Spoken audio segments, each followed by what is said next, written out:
अल्हम्दुलिल्लाह रब्बिल आलमीन वस्सलातु वस्सलामु अला रसूलिहिल करीम अम्मा बाद फ़अऊज़ु बिल्लाहि मिनश शैतानिर रजीम बिस्मिल्लाहिर रहमानिर रहीम रब्बिशरह ली सदरी व यस्सिर ली अमरी वहलुल उक़दतम मिन लिसानी यफ़क़हू क़ौली वमा अरसलनाका इल्ला रहमतल लिल आलमीन लक़द काना फ़ी रसूलिल्लाहि उस्वतुन हसना अल्लाहुम्मा सल्लि अला मुहम्मद व अला आलि मुहम्मद कमा सल्लैता अला इब्राहीम व अला आलि इब्राहीम इन्नका हमीदुम मजीद अल्लाहुम्मा बारिक अला मुहम्मद व अला आलि मुहम्मद कमा बारकता अला इब्राहीम व अला आलि इब्राहीम इन्नका हमीदुम मजीद। अस्सलामु अलैकुम व रहमतुल्लाहि व बरकातुहू। आज सीरतुन नबी के सिलसिले में दूसरी क्लास है और पिछली क्लास जहाँ पर हमने इख्तिताम किया था वहाँ पर जिक्र किया गया था कि बनु खुज़ाया मक्का के करीब आकर आबाद हो गया था। उसने बनु इस्माइल के साथ मिलकर कबीला जुर्म के साथ जो उनके अंदर जो करप्शन आ गई थी, वो जो हाजियों को तंग करते थे, उनसे पैसे वसूल करते थे, तो उन्होंने इनके साथ लड़ाई करके उनको मक्के से निकाल दिया। तो अब ऐसा है कि इनकी कई शाखें थी और इनके जो मुख्तलिफ कबीले थे, ये मक्का से निकल कर यानी हिजाज के आसपास ये आबाद हो गए। तो ये कोई तो बहरैन चला गया, कोई फुरात गया, कोई यमामा, कोई मदीना में, कोई कूफा में और कुछ कबाइल जो थे वो ताइफ चले गए। तो अब सिर्फ मक्का में जो रह गए थे जो कबीले, वो कुरैश के कबीले थे। अब ऐसा है कि एक के नाम से कबीला शुरू होता है, उसके बेटे अगर 4 हैं तो फिर आगे उसकी 4 शाखें होती हैं, फिर 4 बेटों के आगे 10 बेटे हैं। तो ये इस तरह जो कबायली ज़िंदगी होती है, इसमें कबीले आगे बढ़ते जाते हैं, इनकी शाखें बनती जाती हैं। तो अब कुरैश के जो कबीले थे वो मक्का में रह गए थे, लेकिन इनके अंदर भी जो आपस के ताल्लुकात थे वो बहुत ख़राब थे। इनके अंदर इत्तेफाक नहीं था, इनके अंदर कोई निज़ाम नहीं था, यानी सब के सब मुतफ़र्रिक़ हो चुके थे। और कुसी बिन कलाब का लास्ट क्लास में ज़िक्र हुआ था, तो कुसी बिन कलाब ने सबको मुत्तफ़िक किया, इत्तेहाद इनके अंदर पैदा किया, मुत्तहिद किया। और कुसी बिन कलाब जो हैं ये 5वीं सदी ईस्वी में थे। तो ऐसा है कि इन्होंने ना सिर्फ कुरैशी कबाइल में इत्तेहाद पैदा किया, बल्कि तमाम क्या कहते हैं इनको यकजा किया और इनको इक़्तिदार मिला, मक्का पे भी और हिजाज़ पे भी। अब ऐसा है कि जो काबे की देखभाल थी वो इन्हीं के ज़िम्मे में आई, कुसी बिन कलाब के। तो उन्होंने खाना काबा की मरम्मत की और वहीं पे अपने लिए घर बनाया। उस घर में उन्होंने एक बड़ा कमरा बनाया कि उसमें तमाम कबाइल के सरदार इकट्ठे हों, जो भी उनके इश्यूज़ होते हैं उनको डिस्कस किया जाए और आपस में मशवरे किए जाएँ। तो अब कुसी जो है, अब जो कमरा बनाया था उसमें जो मीटिंग रूम था, उसका नाम उन्होंने दारुल नदवा रखा। और दारुल नदवा को आप याद रखिएगा कि ये जो इनका इंस्टीट्यूट या ये इनका जो इदारा था, ये रसूलुल्लाह सल्लल्लाहु अलैहि वसल्लम के ज़माने तक जाता है।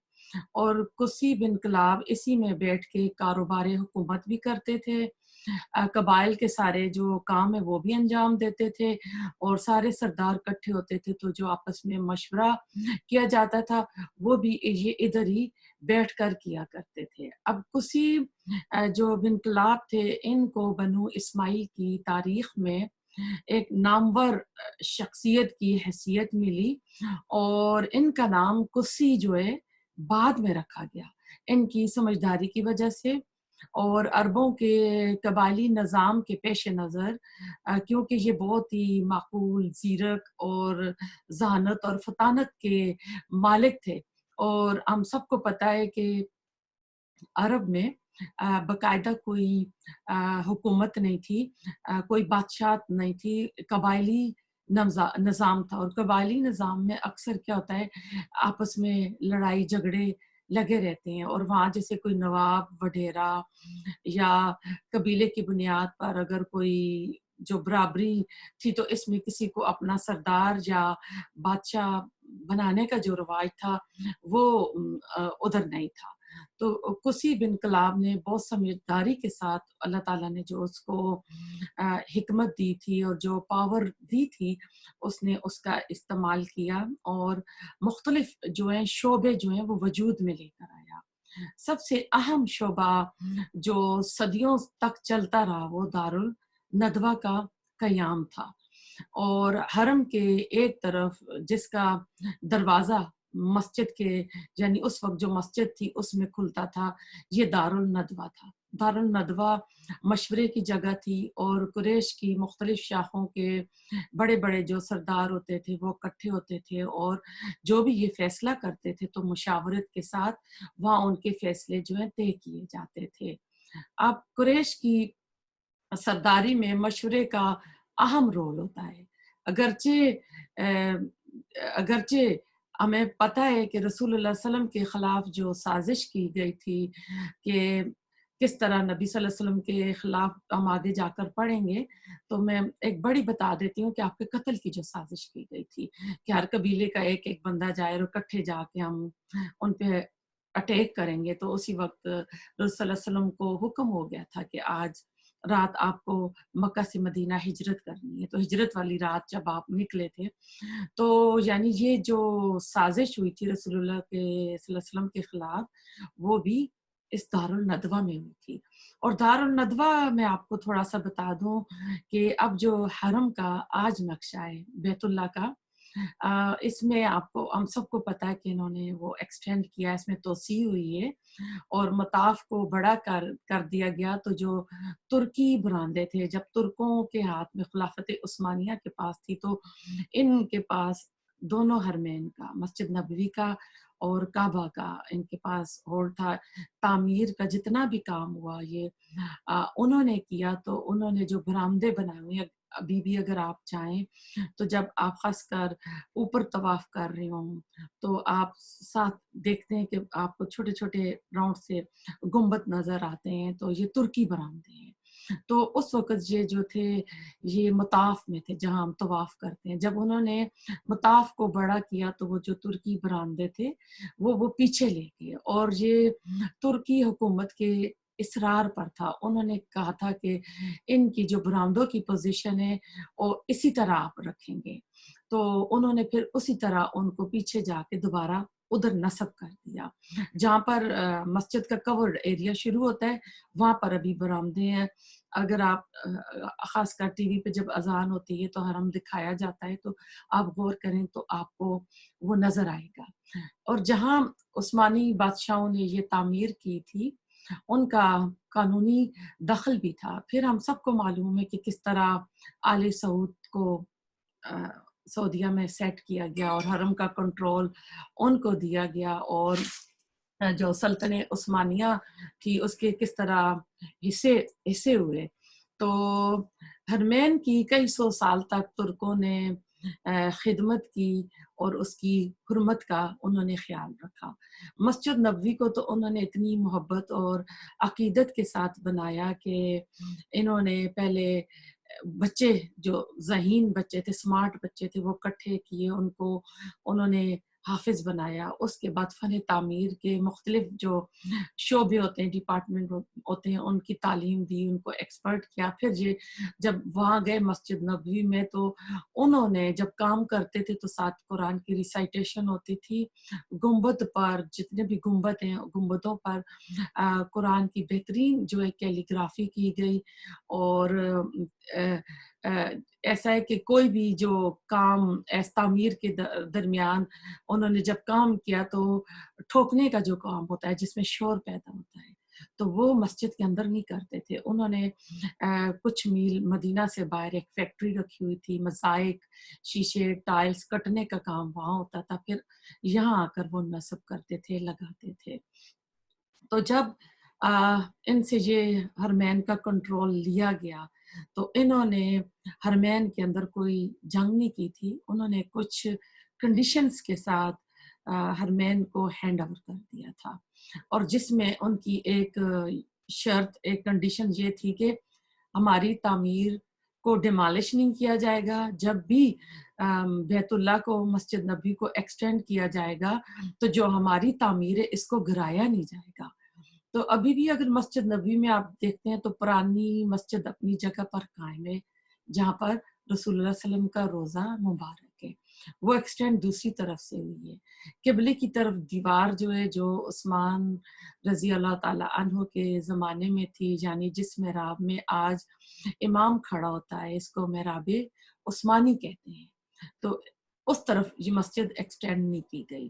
اور پھر اگر آپ مکہ کی طرف آئیں تو پرانا جو حرم مکی میں ترکوں نے بہت کمال کیا کہ کہتے ہیں کہ ان کی جو تاریخی یادیں تھیں مسلمانوں کی، ترکوں نے اپنی تعمیر کے اندر سمو دیا. ایک پاکستانی انجینئر ہیں، وہ ایک لفظ بولتے ہیں، اور وہ بہت عرصہ تک وہاں رہے، تو وہ کہتے ہیں کہ ترکوں کی تعمیر میں تعبیر ہے، یعنی انہوں نے تعمیر کے اندر وہ یادیں سمو دی ہیں. اب ایسا ہے، اس کو تو وہی سمجھ سکیں گے نا جن کو اسلامک ہسٹری سے واقفیت ہے، پیار ہے، جنہوں نے اسٹڈی کی ہے.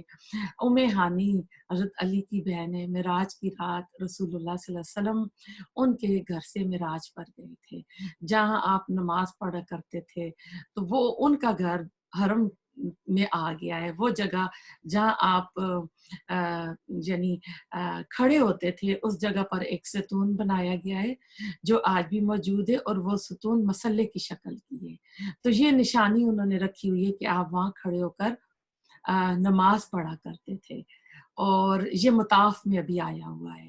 دارالندوہ وہاں پر آ گیا ہے جہاں پر پرانا ترکی برآمدہ ہوتا تھا. تو یعنی جو دارالندوہ ہے، جو قسی بن کلاب نے اپنا، اس کا گھر بھی حرم میں آ چکا ہے. تو وہ کمرہ جو اس نے دارالندوہ بنایا تھا جس میں بیٹھ کے وہ مشورے کیا کرتے تھے، آج وہ یعنی جہاں ہم طواف کرتے ہیں وہ طواف میں آیا ہوا ہے. تو اگر 40-50 سال پہلے جنہوں نے عمرہ کیا اور جنہوں نے حج کیا تو اس زمانے میں حج کے دوران بھی رش نہیں ہوتی تھی، اور عمرہ تو کم ہی لوگ کیا کرتے تھے، وسائل کم تھے، تو لوگ یہی کہتے تھے کہ چلو جی حج ہی کر لیتے ہیں. تو آج جو ہے وسائل زیادہ ہو گئے ہیں، ٹرانسپورٹیشن کی سہولیات زیادہ ہو گئی ہیں، بڑے بڑے ہوٹلس بن گئے ہیں، تو جانے والوں کی تعداد بھی زیادہ ہو گئی ہے، اور انہوں نے توسیع بھی بہت کر دی ہے کہ اس میں اب زیادہ سے زیادہ لوگ سما سکتے ہیں. تو جہاں دارالندوہ تھا وہاں پر ترکوں نے سیاہ پتھر کے 3 ستون بنائے ہوئے ہیں. سیاہ رنگ انہوں نے کیوں دیا؟ اس لیے دیا کہ وہاں پر سیاہ فیصلے کیے جاتے تھے، اور خاص کر وہ فیصلہ جو انہوں نے رسول اللہ صلی اللہ علیہ وسلم کو شہید قتل کرنے کا کیا تھا جس رات آپ مکہ سے مدینہ نکلے تھے. تو کچھ ستون جو ہے وہ سرخ پتھر بھی انہوں نے استعمال کیا ہے. تو مسجد نبوی کے اندر بھی ایسا ہے کہ عام طور پر لوگوں کو نا مخالطہ ہو جاتا ہے کہ اس وقت ایک جپوترا سا بنا ہوا ہے. جپوترا اس کو حضرت عائشہ کے گھر کے سامنے ہے، ترکی برآمدے کے اندر، یعنی لوگ اس کو اصحاب صفہ کا چبوترا سمجھتے ہیں اور نفل بھی وہاں پڑھ رہے ہوتے ہیں، تو وہ اصل میں اصحاب صفہ کا چبوترا نہیں ہے. اصحاب صفہ کا ذکر بھی قرآن میں آیا اور ہم سیرہ میں بھی پڑھیں گے. تو یہ وہ غریب صحابی تھے جو رسول اللہ صلی اللہ علیہ وسلم سے تعلیم حاصل کرتے تھے اور مسجد نبوی میں رہتے تھے، اور ابو ہریرہ رضی اللہ تعالی عنہ بھی انہی میں شامل تھے. ان کا چبوترا ریاض الجنت کی سیدھ میں، آپ پیچھے آئیں تو اس کی نشانی جو ہے کہتے ہیں انہوں نے مسجد یعنی انہوں نے کہتے ہیں کہ چھت پر کھجور کے خوشوں کا نشان بنایا ہوا ہے، کیونکہ مسجد نبوی میں لوگ ان کے لیے کھجوریں رکھ جاتے تھے کھانے کے لیے. تو کسی نے ناکارہ کھجوریں رکھ دی تھیں تو قرآن میں آیت آ گئی تھی. تو جو نشانیاں اگر دیکھیں گے تو آپ مسجد نبوی کے چھت پر دیکھیں گے تو کھجور کے خوشوں اور پتوں کا نشان رکھا ہوا ہے. زمین پر تو ظاہر علامت نہیں ہے. اور ایک ڈاکٹر ہیں، انہوں نے مسجد نبوی پر بہت ریسرچ کی اور انہوں نے ایک کتاب لکھی ہے، اور اس کتاب کا نام ہے بیوت الصحابہ، یعنی صحابہ اکرام کے گھر، اور مسجد کے اطراف میں صحابہ کے گھروں کو लोकेट किया जा सकता है। बहुत सारे घर साहबा कराम के पुरानी मस्जिद में आ चुके हैं, और जो इस वक़्त मस्जिद नबवी है, जितनी अभी मस्जिद नबवी का एरिया है ना का, ये उस रसूलुल्लाह सल्लल्लाहु अलैहि वसल्लम के ज़माने में पूरा मदीना था। तो इससे आप अंदाज़ा कर सकते हैं। तो जैसे अबू बकर सिद्दीक़ का, हज़रत अब्बास का, अज़वाज मुत्तहरात के हुजरे, ये सब जो है मस्जिद के पुराने हिस्से में है। और अज़वाज मुत्तहरात में हज़रत आयशा का हुजरा और हज़रत फ़ातिमा का हुजरा जो है ईज़ी पहचाना जाता है। हज़रत फ़ातिमा का हुजरा जहाँ पर सब रंग की जाली लगी हुई है। हज़रत अब्बास का घर कहते हैं कि उन्होंने ऊपर कोई परनाले का निशान छोड़ दिया है। तो असल में बात दारुल नदवा की और कुसी बिन कलाफ की हो रही थी। तो क्योंकि जब वो दारुल नदवा का आपको बताया कि वो मताफ आ चुका है, तो थोड़ा सा मस्जिद नबवी का भी जिक्र हो गया। तो अब हम देखते हैं कि कुसी बिन कलाफ जो है उन्होंने और क्या क्या किया। एक और चीज जो थी इजाबत खाना काबा के बारे में, यानी खाना काबा का दरवाजा किसके लिए खोला जाएगा, किसको अंदर जाने दिया जाएगा, और जो उनका डोनेशन का इंतज़ाम था, सकाया का इंतज़ाम यानी पानी पिलाने का, हाजियों को पानी पिलाना। और आपको पता है कि मक्का में पानी का जो वाहिद ज़रिया था वो ज़मज़म था, और बाकायदा होस बनाए जाते थे हज के दिनों में, उसमें ज़मज़म जमा किया जाता था। जो लोग पैदल आते थे, और आपको पता है ऊँट और घोड़े उस वक़्त तो यही यानी ज़राए थे आने के लिए। तो बस, गाड़ियाँ और ये जो एरोप्लेन वग़ैरह ये तो नहीं थे उस ज़माने में। तो वो क्या करते कि इन हौज़ में ज़मज़म का पानी जमा करते, और जो लोग आते तो उनके ऊँट, घोड़ों के लिए, जानवरों के लिए, उनके लिए वो पानी होता।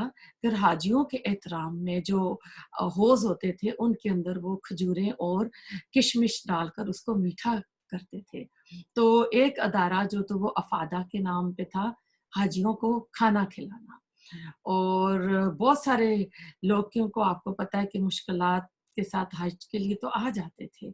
अब ऐसा था कि उनको तो आते-आते भी महीने लग जाते थे अपने घरों से मक्का पहुँचते-पहुँचते। तो ऐसी हालत में वो अपने साथ खाने-पीने का इंतज़ाम तो नहीं कर सकते थे। तो उस दौर में होटल्स का भी रिवाज नहीं था। बल्कि जो अगर आप फिर थोड़ा-सा हम प्रैक्टिकल देखें तो 80s में जिन लोगों ने हज और उम्रे किए हैं, आप अपने घर में अपनी दादी, अपनी माँओं से पूछें जिन्होंने 80s में हज किए हैं, तो वो दाल-चावल पाकिस्तान से लेके जाते थे, और वो खाने खुद उस ज़माने में पकाते थे। और हम तो अभी आज मिना जाते हैं ना, तो वहाँ पर एसी के टेंट में हम तंग आ जाते हैं कि कब होटल वापस जाएँगे। लेकिन वो मिना में भी उतनी शदीद गर्मी में उस वक़्त तो उनके पास एसी छोड़े पंखे भी नहीं होते थे, तो वो खाने भी खुद बनाया करती थी। तो अब ऐसा है कि अब लोग बहुत सारी मुश्किलात उठाकर हज के लिए आते थे, तो अब खाने का तो वो नहीं इंतज़ाम कर सकते थे। तो अब ये क्या करते थे, उनके लिए खाने-पीने का भी इंतज़ाम होता था। और अरबों के यहाँ ना खाना बेचना बहुत मायूब समझा जाता था, और इसको वो बुरा समझते थे। और अरबों के अंदर हॉस्पिटैलिटी में मेहमान नवाज़ी जो थी ना, बड़ी कूट-कूट कर भरी हुई थी। इसीलिए कुरान में हम देखते हैं कि जब फरिश्ते हज़रत इब्राहीम अलैहिस्सलाम के पास इंसानी शक्ल में आए, तो वो एक भुना हुआ बछड़ा, यानी एक वो भुना हुआ बकरा उनकी ज़ियाफ़त के लिए ले आए थे। तो ऐसे ही अगर आप गौर करें तो कुछ अरसा पहले हमारे पाकिस्तान के गाँव में भी ना दूध बेचा नहीं जाता था, लोग फ्री एक-दूसरे को दे देते थे। तो अब आपके जो दादा हाशिम थे, उनका नाम ही इसी पर पड़ा था। हाशिम कहते हैं रोटियों को तोड़-तोड़ के चूरा करके पानी में यानी उसका शोरबा बनाना।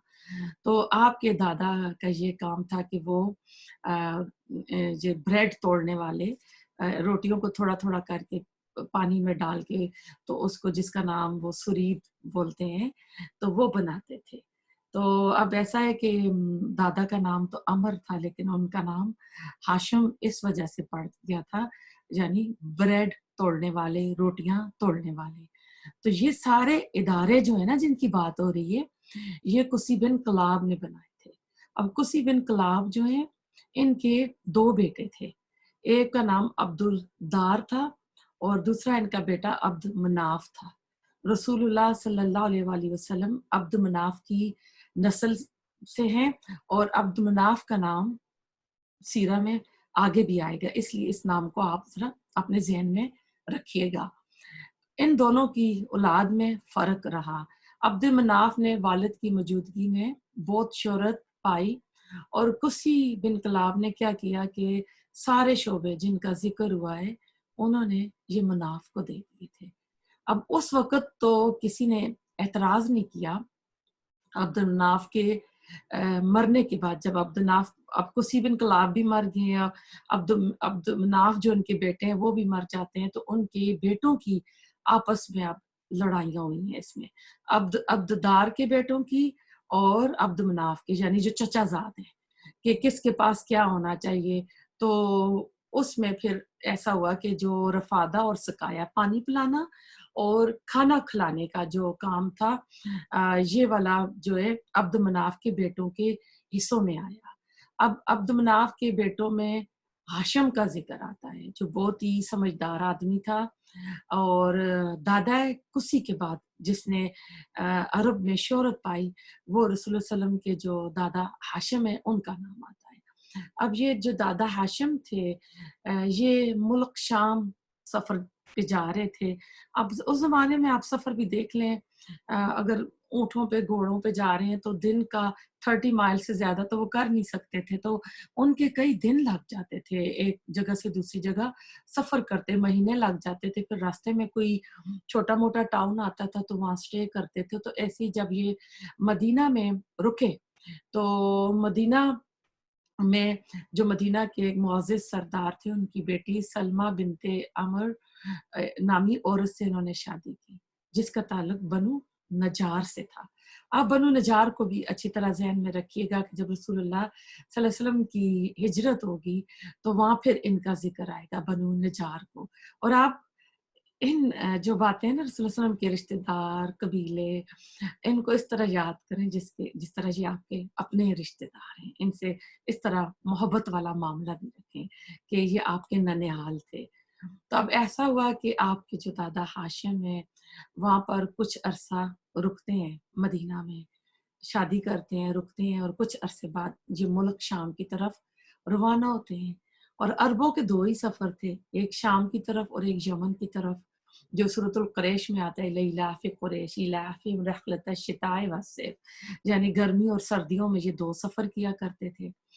جب یہ شام پہنچتے ہیں ہاشم رسول اللہ صلی اللہ علیہ وسلم کے دادا حضور، تو وہاں پر ان کا انتقال ہو جاتا ہے، اور غزہ میں ان کا یعنی یہ وہاں فوت ہو جاتے ہیں۔ اور اس زمانے میں نے پہلے بھی بتایا کہ جغرافیائی حیثیت جو آج ہے ملکوں کی وہ نہیں تھی، فلسطین جو تھا وہ شام میں تھا۔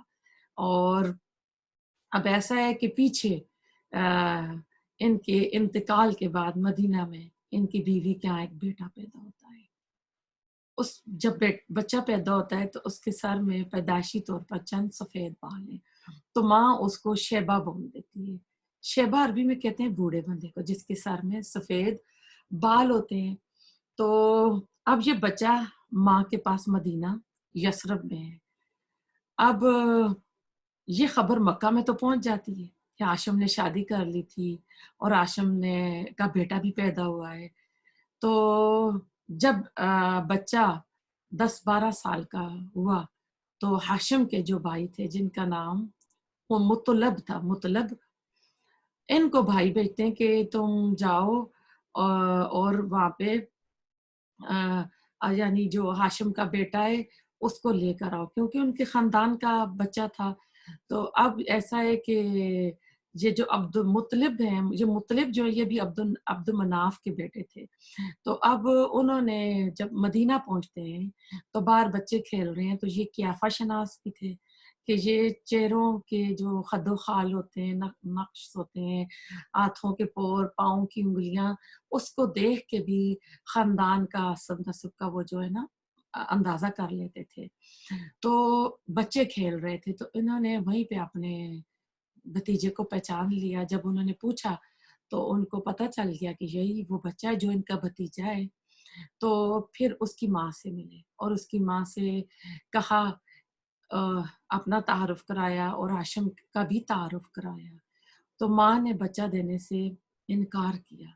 तो ये फिर कर उसको तारुफ कराते हैं कि हाशिम है कौन? ये यानी मक्का के सरदार का बेटा है। अगर ये बच्चा तुम्हारे पास रहा तो ये गुमनामी की जिंदगी गुजारेगा।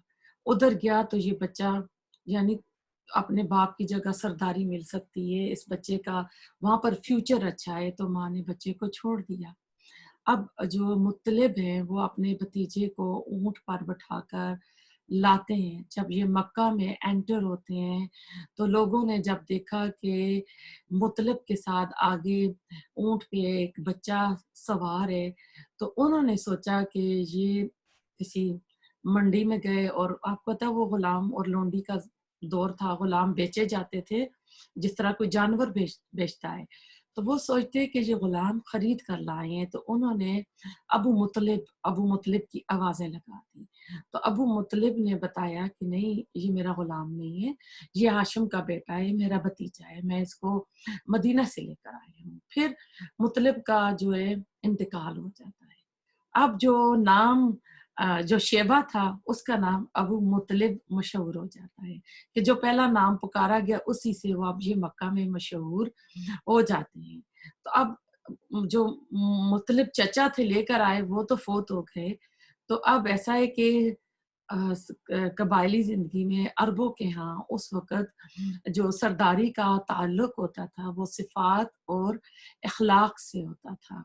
वो नस्ल से नहीं होता था, वो सलाहियत देखते थे, किसके अंदर सखावत ज़्यादा है, किसके अंदर हिकमत ज़्यादा है, कौन झगड़ों को हल करने में ज़्यादा एक्सपर्ट है, अहल है। इसमें छोटा-बड़ा नहीं देखा जाता था, और ये भी नहीं देखा जाता था कि सरदार का बेटा ही आगे सरदार बने। तो इस लिहाज से जो अब्दुल मुत्तलिब थे, इनको सरदारी मिली और ये रसूलुल्लाह सल्लल्लाहु अलैहि वसल्लम के दादा थे। तो फिर इसके बाद तारीखी वाक़या ज़मज़म की दरियाफ़्त का होगा कि ख्वाब में आपके दादा देखेंगे, क्योंकि ज़मज़म तो जुर्म कबीला जो थे वो जाते वक़्त ज़मज़म के कुएँ को छुपा गए थे। तो अब इन्होंने खुदाई करनी है और ज़मीन भी आपको पता है पथरीली है, तो किस जगह करें कि कहाँ से ज़मज़म का कुआँ मिलेगा? तो ये इनको ख्वाब में दिखाया जाता है, तो फिर ये अपनी निगरानी में ज़मज़म को निकालते हैं, निकलता है इनका।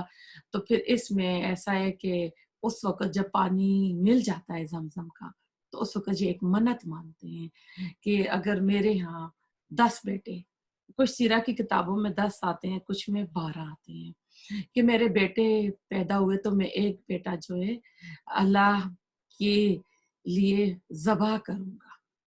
तो ऐसा हुआ कि जब इनके बेटे 10 या 12 हो गए, तो इनको याद आया, तो फिर वो कुरा डालते हैं, तो कुरा अब्दुल्ला के नाम निकलता है। अब्दुल्ला रसूलुल्लाह सल्लल्लाहु अलैहि वसल्लम के वालिद मुहतरम हैं, तो उनके ननाल वाले आ जाते हैं। उनकी वालिदा का नाम फातिमा है, मक्का की एक मुअज़्ज़िज़ खातून थी, तो उनके ननिहाल आ गए कि आपका बच्चा यही तो यानी नंबर 1 कह दें कि आप इस बच्चे को ज़बह करने वाले हैं। जब उन्होंने छुरी उठाई, तो फिर उस वक़्त जो होते हैं क़ियाफ़ाशनात या क्या कहानत वाली जो औरतें होती हैं, किसी कहानत वाली जो औरत थी, उससे इस मसले का हल पूछा, तो उसने कहा कि नहीं, आप ऐसा करें कि आप एक तरफ 10 ऊँट रखें, कि उस वक़्त जो दियत होती थी कत्ल की, उस 10 ऊँट होती थी, और एक तरफ आप अब्दुल्ला का नाम रखें और आप कुरानदाज़ी करें, और उसमें आप देखें कि किसका नाम निकलता है। ऊँटों का नाम निकल आए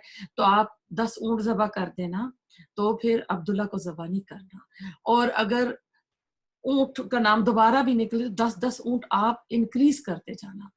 तो इस तरह आपके दादा जो अबू अब्दुल मुत्तलिब हैं, वो कुरा डालते हैं, एक तरफ अब्दुल्ला का नाम लिख के, एक तरफ 10 ऊँट, तो 10 बार अब्दुल्ला का नाम आता है। तो इस तरह 10-10 ऊँट ऐड करते-करते वो 100 ऊँट बन जाते हैं। तो आखिर में फिर ऊँटों का नाम जब आया तो उन्होंने 100 ऊँट जो हैं ज़बह किए। तो उस वक़्त जो है मैंने आपको बताया कि अरबों में एक जान की जो दियत होती थी, जो क़िसास होता था, वो 100 ऊँट थे, है ना? फिर पहले तो 10 ऊँट थे, तो फिर 100 ऊँट हो गए। फिर जब इस्लाम आया, रसूल सल्लल्लाहु अलैहि वसल्लम को नबूवत मिली, तो इस्लाम ने भी दियत को 100 ऊँट ही बरकरार रखा। तो इस लिहाज़ से जो अब्दुल्ला है, उनका जो टाइटल है ज़बीउल्लाह उनको मिला। उनकी शादी आमना से होती है और 25 साल की उम्र में, जबकि ये मदीना गए शादी के चंद माह बाद, खजूरें लेने गए थे, तो वापसी पे इनका इंतकाल हो जाता है। और अभी आपकी जो पैदाइश नहीं हुई थी, तो आपके वालिद का इंतकाल हो गया था और विरसा में आपने एक लोंडी उम्मे ऐमन छोड़ी थी। और फिर इसके बाद जो है असाबुल फील का वाक़या होगा। तो इंशाल्लाह अगली क्लास में हम वो डिस्कस करेंगे। तो तब तक के लिए इजाज़त दीजिए। अस्सलाम वालेकुम व रहमतुल्लाहि व बरकातुहू।